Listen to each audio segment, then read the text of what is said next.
Tume ya Haki za Binadamu na Utawala Bora THBUB yalitaka jeshi la polisi nchini kuhakikisha linasimamia haki, uhuru na amani katika kipindi hiki cha uchaguzi. Na mashindano ya netiboli Samia Cup yafikia hatua ya fainali, huku waandaaji wa mashindano hayo wakiweka matarajio yao kuelekea fainali hizo. Habari ya asubuhi mtazamaji wa Channel 10. Leo ni Jumatano ya Septemba 17 mwaka 2025. Karibu sana katika asubuhi njema, na tunaanza na habari ya asubuhi njema. Mimi naitwa Emily Lazarus. Karibu sana. Tume ya Haki za Binadamu na Utawala Bora imelitaka jeshi la polisi nchini kuhakikisha linasimamia haki, uhuru na amani katika kipindi hiki cha uchaguzi ili kuwawezesha wananchi kushiriki kikamilifu na kwa usalama katika mchakato wa kidemokrasia kwa kuwachagua viongozi ambao wanawataka. Wito huo umetolewa jijini Dodoma na mwenyekiti wa tume hiyo, Jaji mstaafu Mathew Mwaimu, wakati akifungua mafunzo kwa maafisa wa jeshi la polisi kuhusu uzingatiwaji wa haki za binadamu na misingi ya utawala bora katika mchakato wa uchaguzi mkuu 2025. Mafunzo haya yatawasaidia maafisa wa jeshi la polisi kutimiza wajibu wao na kuhakikisha kuwa haki za binadamu na misingi ya utawala bora inazingatiwa wakati wote wa mchakato wa uchaguzi. Ili uchaguzi uwe huru na wa haki, kabla, wakati na baada ya uchaguzi, haki za binadamu zinapaswa kuheshimiwa, kulindwa na kutekelezwa. Naye mkuu wa polisi wilaya Dodoma mjini, mrakibu mwandamizi wa polisi Grace Salia, amesema mafunzo hayo yatawasaidia kufanya kazi kwa weledi, huku kamishna msaidizi wa polisi William Mwamafupa akisema wataendelea kuzingatia haki za binadamu katika utekelezaji wa majukumu yao. Haya mafunzo yatatusaidia jeshi la polisi kufanya kazi kwa weledi kwa kuzingatia sheria, taratibu na kanuni, especially kipindi hiki cha kampeni zimeshaanza. Mafunzo ambayo tumeyapata leo ni chachu ya yale mafunzo ambayo tulikuwa tumeshatangulia kuyapata sisi kama jeshi la polisi. Kwa tutafanya kazi kulingana na maelekezo ya haki za binadamu yanavyotutaka tufanye na sheria nini inayotuongoza kwenye mambo ya uchaguzi. Mafunzo hayo yanalenga kuongeza uelewa wa maafisa hao wa jeshi la polisi kama maafisa wa utekelezaji wa sheria kuhusu umuhimu wa kuzingatia haki za binadamu na misingi ya utawala bora wakati wa kutekeleza majukumu yao katika kipindi hiki cha uchaguzi. Kutoka Dodoma, Roda Simba, Channel 10. Wakazi wa visiwa vilivyopo katika ziwa Victoria wanatarajia kuepuka vifo kutokana na ukosefu wa usafiri wa uhakika baada ya serikali ya awamu ya 6 kuanza kukamilisha ujenzi wa vivuko 5 vinavyoingizwa ndani ya ziwa hilo tayari kwa kuhudumia wananchi. Rasmi kivuko cha kwanza kati ya vitano kitakachokuwa kikitoa huduma kati ya visiwa vya Bwiro na Bukondo wilayani Ukerewe mkoani Mwanza kinaingizwa katika ziwa Victoria kuwanusuru wananchi na majanga kutokana na matumizi ya usafiri wa mitumbwi safarini, ikiwa ni ahadi ya Mheshimiwa Rais Dr. Samia Suluhu Hassan ambayo inatimia kwa vitendo, ikigharimu zaidi ya shilingi bilioni 27. Hatua hii inamnyanyua mkuu wa mkoa wa Mwanza Saidi Mtanda kuwasihi wananchi kuendelea kuwa na imani na serikali yao katika kutatua matatizo. Tumie fursa hii kumshukuru sana Rais wa Jamhuri ya Muungano wa Tanzania Dr. Samia Suluhu Hassan kwa kazi nzuri aliyoifanya, lakini pia kwa uwekezaji mkubwa aliofanya. Kwa hiyo ni mradi mkubwa, ni mradi utakaobadilisha kabisa na kuepusha ajali nyingi ndani ya ziwa Victoria. Kutokana na uwekezaji huo, mkurugenzi mtendaji wa kampuni ya Songoro Marine inayotekeleza ujenzi wa vivuko hivyo, Meja Songoro, ameishukuru serikali kwa kuendelea kuwaamini wakandarasi wa ndani kwa kuinua uchumi wa taifa. Kwamba wakandarasi wa ndani wapewe vipaumbele. Mfano sasa, leo hicho chombo kimejengwa hapa nchini, umafundi wa hapa, teknolojia tumeiweza kuiongeza. Kwa hiyo ni jambo kubwa, na uchumi ndio tunavyoujenga. Huwezi kutegemea watu wa nje kila siku waje kujenga uchumi wa kwetu, hatutafanya maendeleo. Kwa hiyo mimi naishukuru sana serikali kwa kuendelea kuwapa kipaumbele wakandarasi wa ndani. Baada ya zoezi la ushushaji wa meli hii, mnaona hapa tuna vivuko 4. Itafuata kivuko hichi ambacho tupo juu kinaenda kufanya kazi Ukerewe sambamba na kile kivuko kilichopo pale Ukerewe. Kwa hiyo tutakuwa na feri 2 katika kuondoa zile kero kwa wananchi. Katika hili, wenye duka nao Chama cha Mapinduzi CCM hawakubaki nyuma kutoa neno kwa hatua hii. Lakini kwa niaba ya Chama cha Mapinduzi, mimi naomba nichukue nafasi hii kumpongeza sana Mheshimiwa Rais wetu Dr. Samia Suluhu Hassan ni mama mwenye huruma, ni mama mwenye upendo, lakini ni rais anayejua kutafuta maendeleo na fursa kwa Watanzania, lakini kutatua changamoto za wananchi wetu. Vivuko vingine 4 ambavyo navyo vinatarajiwa kuanza kuingizwa katika ziwa Victoria hivi karibuni vinaendelea kukamilishwa kwa kufungiwa vifaa mbalimbali, ikiwa ni hatua ya mwisho ya kukamilisha ujenzi huo. Henry Kavirondo, Channel 10, Mwanza. Watanzania wametokiwa kwenda kujiandikisha kupata vitambulisho vya taifa, lengo likiwa ni kurahisisha upatikanaji wa huduma mbalimbali na haki za msingi na kuweza kutambulika kitaifa pamoja na kimataifa.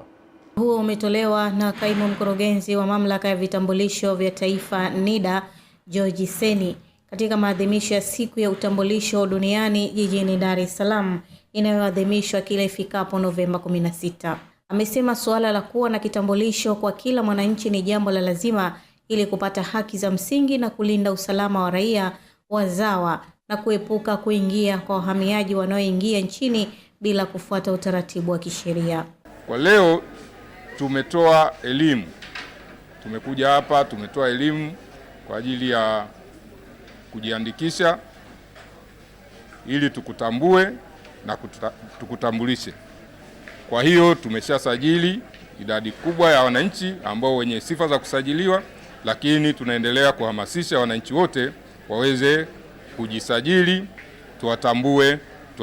Tupo hapa Temeke kuhakikisha tunatoa elimu kwa wananchi, kwanza kueleza umuhimu wa kusajiliwa, lakini pia kueleza umuhimu wa kupata kitambulisho na utambulisho ili kuweza kurahisisha upatikanaji wa huduma kwenye maeneo mbalimbali, kwenye maeneo ya uchumi, kijamii na kisiasa. Akizungumzia swala la utoaji taarifa sahihi wakati wa ujazaji wa fomu, mratibu mkuu wa vitambulisho wa mamlaka hiyo amesema wapo baadhi ya watu wanaotoa taarifa zisizo sahihi na hivyo kusababisha usumbufu kwa watendaji kurudia kuchapisha kitambulisho chengine, hali inayopelekea kuongezeka kwa gharama za uchapishaji. Kwa hiyo nawaasa wananchi watoe taarifa zao kwa sahihi ili waepuke kupata misukosuko yoyote wanapokwenda kupata huduma kwenye taasisi ambazo tunashirikisha taarifa. Kwa hiyo ningeomba wananchi ambao hawajajitokeza siku ya leo, basi bado nafasi ipo, wajitokeze hata kesho na kesho kutwa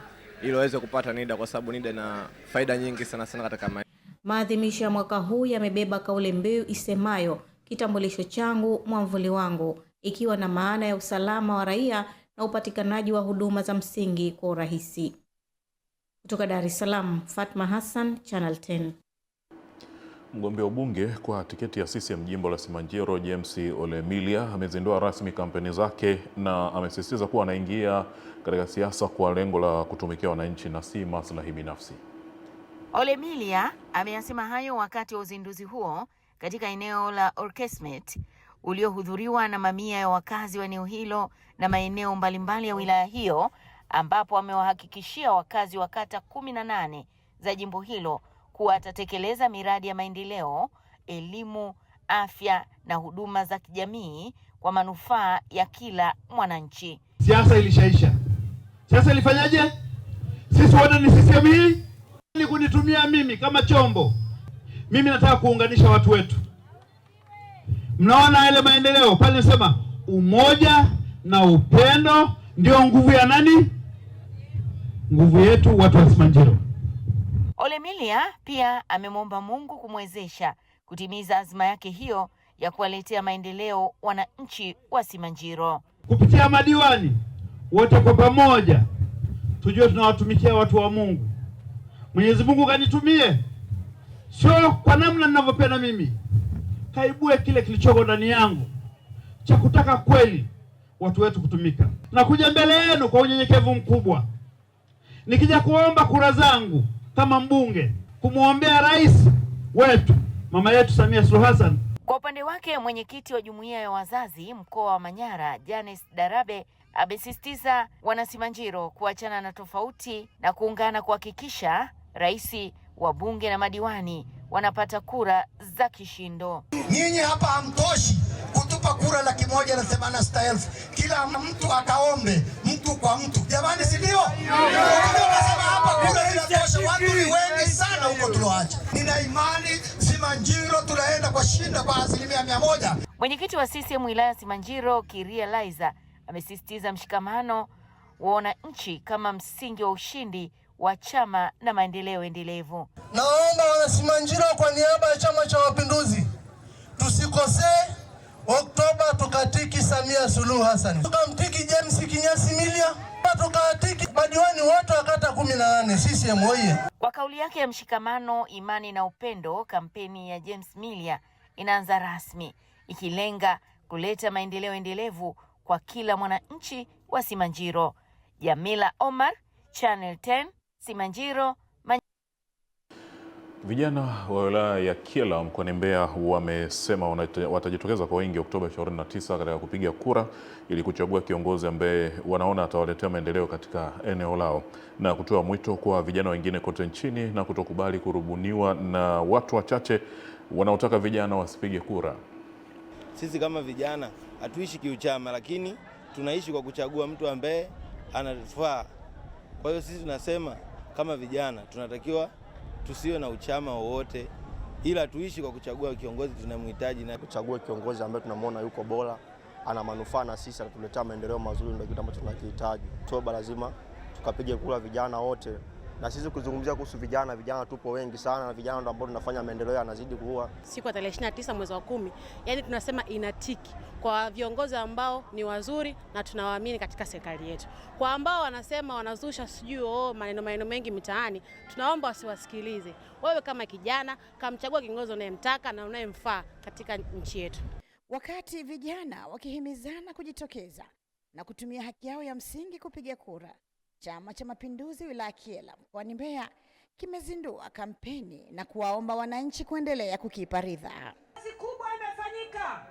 Chama cha Mapinduzi kimefanya kazi kwenye eneo la afya, kimefanya kazi kwenye eneo la elimu, kimefanya kazi kwenye nishati, kimefanya kazi kwenye barabara, kimefanya kazi kwenye maji, na tunalo kusudi la kuendelea kufanya kazi hiyo. Sasa wewe ulime shamba, mtu aje acheze mle kwenye shamba. CCM tumelima shamba, tuko tayari kwa ajili ya kupanda mbegu, tunasubiri mvua mtakayonyeshewa wana Kyela mkichagua Chama cha Mapinduzi tarehe 29 Oktoba. Mradi unaitwa REA Nyongeza ambao unaenda kujazia maeneo mbalimbali ambayo yapo ndani ya vitongoji vyetu. Mama Samia huyu ametoa fedha kwa ajili ya kituo cha afya pale Ipinda, tayari kimekamilika hapa tulipo. Tunafahamu kuna shilingi bilioni 5 zimetolewa kwa ajili ya ujenzi wa hospitali ya wilaya ya Kyela. Ndugu zangu wa Tenende, kata ya Mwaya, kuna mradi mkubwa pale wa umwagiliaji ambao kwenye ilani ya Chama cha Mapinduzi tuliokabidhiwa juzi na Mama Samia, na waomba tumpe kura za heshima mama huyu ili kuweza kutekeleza hiyo miradi. Kutoka Kyela mkoani Mbeya, mimi ni Rose Chapewa wa Channel 10.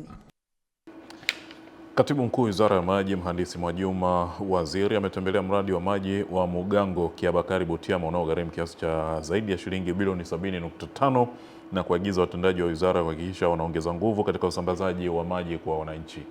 Zaidi ya wananchi takriban 2500 hadi sasa wananufaika na mradi wa maji wa Mugango Kiabakari Butiama unaogharimu zaidi ya shilingi bilioni 70.5 na umekamilika, na lita milioni 17 kwa sasa zinazalishwa, ambapo Katibu Mkuu Wizara ya Maji Mhandisi Mwajuma Waziri anafika hapa na kutoa maelekezo kwa watendaji wa wizara kuhakikisha maji hayo yanawafikia wananchi zaidi. Mradi wote umekamilika kuanzia kwenye chanzo, chujio, mpaka matenki na mabomba ya kusafirisha maji.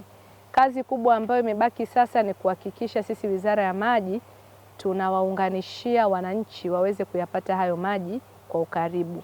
Hatua iliyofikia kwa sasa, wananchi takriban kama 2900 ndio wameunganishiwa, lakini tunatarajia kuendelea kununua mabomba na kuongeza kasi ya usambazaji ili kuwafikia wananchi wengi zaidi.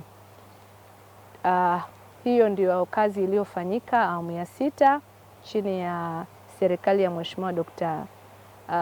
Samia Suluhu Hassan, Rais wa Jamhuri ya Muungano wa Tanzania, na huu mradi ulikuwa ni wa kimkakati kama ambavyo ilivyo Wizara ya Maji inaendelea kutekeleza miradi mingine ya kimkakati. Katika hatua nyingine, mhandisi Mwajuma amesema mpango uliopo kwa sasa ni kuhakikisha wanatimiza adhima ya Dr. Samia Suluhu Hassan ya kusambaza maji kwa wananchi, huku mwenyekiti wa bodi ya mfuko wa maji wa taifa mhandisi Abdalla Mkufunzi akaahidi kutekeleza maelekezo ya Mheshimiwa Rais. Kwa hiyo tutaendelea kuviunganisha vijiji vingi zaidi, ikiwa ni dhana kwa mkoa wa Mara kutoa maji ya Ziwa Victoria kuhakikisha yanafikia wananchi wengi zaidi. Tumekuwa na miradi hii sio tu katika hii wilaya ya Butiama hapa au Musoma, lakini pia tuna mradi wa Rorya Tarime tulifanikiwa kuutembelea jana, na wenyewe lengo ni kutoa maji Ziwa Victoria kuhakikisha yanapeleka wilaya ya Rorya na wilaya ya Tarime. Tumepokea maombi yake ya shilingi karibu milioni 600 ambayo ni ya kuongeza extension kufikia wateja wengi zaidi na kuhudumia vijiji vingi zaidi vilivyoko kwenye mtandao wa maji unaotoka Mgango kuelekea Butiama. Kwa hiyo tutajitahidi kadri ya uwezo wetu na hela tulikuwa nazo kusaidia mradi wa maji Mgango Kiabakari. Musa Makari, Channel 10, Mara. Kule wilayani Handeni mkoani Tanga, mtazamaji, tunaelezwa vijana waliohitimu mafunzo ya awali ya Jeshi la Kujenga Taifa JKT kwenye maeneo mbalimbali hapa nchini wametakiwa kudumisha amani na utulivu, hasa wakati huu ambao taifa linaelekea katika uchaguzi mkuu utakaofanyika mwezi Oktoba mwaka huu. Wito huo umetolewa na Brigadier General Paul Masinde ambaye ni kamanda brigade namba 303 kundi la vikosi, wakati akifunga mafunzo ya awali ya Jeshi la Kujenga Taifa kwa vijana wa kundi la lazima Operation Nishati Safi kwenye kambi ya JKT kikosi cha 835 kilichopo wilayani Handeni mkoani Tanga. Niwakumbushe pia kwamba mwaka huu ni mwaka wa uchaguzi ambao mwezi wa 10 wa Tanzania tutachagua viongozi, ikiwa ni pamoja na madiwani, wabunge pamoja na rais. Kila Mtanzania mwenye sifa ya kupiga kura atumie haki yake ya msingi kupiga kura kuchagua viongozi. Aidha, tujitahidi kudumisha amani na utulivu katika kipindi hicho muhimu cha taifa letu. Wakielezea mafunzo hayo yaliyofanyika kwa muda wa majuma 12, kaimu kamanda wa kikosi cha 835 mgambo JKT Meja Kalisti Simon pamoja na mwakilishi wa mkuu wa Jeshi la Kujenga Taifa Kanali Austoto Nkolani Baseka wamesema lengo la mafunzo haya ya kundi lazima compassion ni kumwandaa kijana wa Tanzania katika hali ya utayari katika kupambania nchi yake muda wote atakapohitaji. Aidha, kijana ambaye amepitia mafunzo haya kundi lazima compassion atajiona kwa tofauti kabisa na vijana wenzake ambao hawajapitia mafunzo haya. Jeshi la Kujenga Taifa linaendelea kuamini kuwa kiapo cha utii mlichowapa leo mbele ya afande mgeni rasmi ni ishara tosha kuwa taifa limewekeza sehemu sahihi na kwamba taifa litaendelea kuwa salama wakati wote, kwa kuwa lina vijana waaminifu wenye uzalendo walio tayari kulitumikia, kulilinda na kulijenga taifa letu la Tanzania. Nao baadhi ya vijana walioshiriki mafunzo hayo ya awali ya Jeshi la Kujenga Taifa kundi la lazima Operation Nishati Safi wakaeleza namna walivyonufaika na mafunzo hayo. Ningependa sana kumshukuru Mheshimiwa Rais wa Jamhuri ya Muungano wa Tanzania Mama Samia Suluhu Hassan kwa kuweza kutupa kibali cha kuweza kuja kujiunga na mafunzo ya awali ya Jeshi la Kujenga Taifa, kwani kupitia Jeshi la Kujenga Taifa tumeweza kujifunza mambo mengi sana, hasa ukakamavu, lakini pia pamoja na uvumilivu. Kutoka wilayani Handeni mkoani Tanga, mimi ni Ernest Mbez, Channel 10. Wa kata ya Isuto jimbo la Mbeya vijijini wamesema iwapo mgombea ubunge wa tiketi ya Chama cha Mapinduzi atachaguliwa kuwakilisha wananchi bungeni, ajikite katika kuzitafutia ufumbuzi changamoto ambazo wamekuwa wakikabiliana nazo, ikiwemo miundombinu ya barabara na ukosefu wa kituo cha afya, hali ambayo inawalazimu kutembea umbali mrefu kufuata huduma za afya. Wananchi wamesema hayo wakati wa uzinduzi wa kampeni za mgombea ubunge wa Chama cha Mapinduzi jimbo la Mbeya vijijini Shida Patari, na kueleza kuwa kutokana na changamoto ya umbali wa huduma za afya, wajawazito wamekuwa wakijifungulia njiani licha ya ubovu wa miundombinu ya barabara ambayo pia huchangia changamoto ya usafirishaji wa mazao. Sisi wanawake tunahangaika, tunabebwa kwa pikipiki mpaka Irembo, wengine kujifungulia hata njiani. Tunaomba tusaidie hospitali na maji na barabara. Huku ni kijijini, tunanufaika sana kwa kilimo. atusaidie barabara kwa ajili ya kusafirisha mizigo yetu, vitu vyote ambavyo tunalima huku. Kituo cha afya hatuna, wakina mama wanasumbuka, hata kujifungua ni shida, tunapeleka mbali. Kwa hiyo tunaomba mbunge huyu endapo atashika madaraka asituache wanambea vijijini. Katika uzinduzi wa kampeni hizo, mjumbe wa halmashauri kuu ya CCM Taifa Ndere Mwaserera ametumia jukwaa hilo kumwombea kura mgombea urais kwa tiketi ya Chama cha Mapinduzi Dr. Samia Suluhu Hassan na mgombea ubunge wa jimbo la Mbeya Vijijini Shida Patali, ambaye amesema mojawapo ya vipaumbele vyake ni miundombinu ya barabara katika jimbo hilo. Patali hoye! Haya, namwombea kura Mheshimiwa Rais Dr. Samia Suluhu Hassan. Namwombea kura Mheshimiwa Patali Shida Patali kwa ubunge wa Mbeya Vijijini. Wangapi watampa? Na wazee wangu, tunajivunia kwamba 85% ya wakazi wa Mbeya Vijijini ni wakulima, wanatoka huko. Ukitujengea barabara hii, tutasafirisha mazao kirahisi, tutafanya biashara kirahisi, sababu wanatoka kule mashambani kuleta mazao yao kwenye mji wa kibiashara. Nimeona kuna changamoto mbalimbali ambazo utekelezaji ulianza hujakamilika, lakini kwa sababu serikali sikivu ipo na sasa inaomba tena ridhaa ili iweze kuendelea na kazi pale ilipoishia.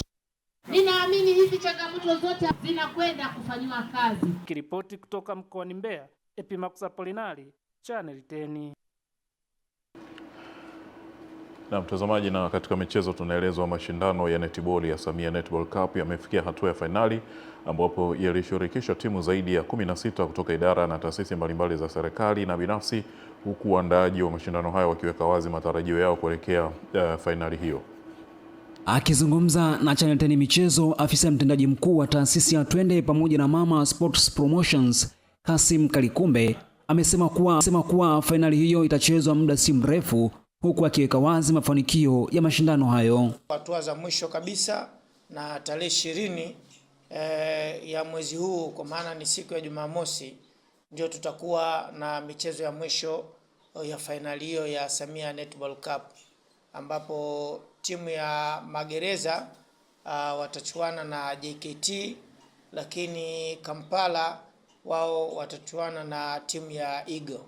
Hizi ndio zitakuwa michezo ya mwisho na kumalizia hatua hii tulioianza ya Samia Netball Cup na kumpata mshindi. Katika hatua nyingine, Kasim Kalikumbe ameeleza namna walivyojipanga kumuunga mkono Mheshimiwa Rais Daktari Samia Suluhu Hassan kupitia goli la mama kwenye mashindano ya vilabu ya kimataifa na timu za taifa.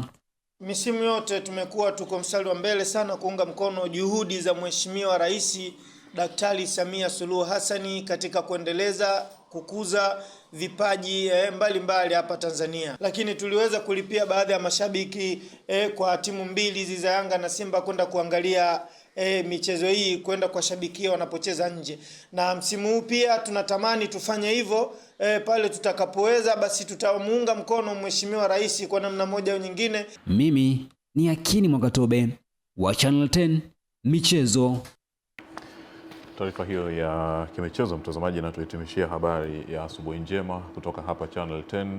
Endelea kuwa nasi.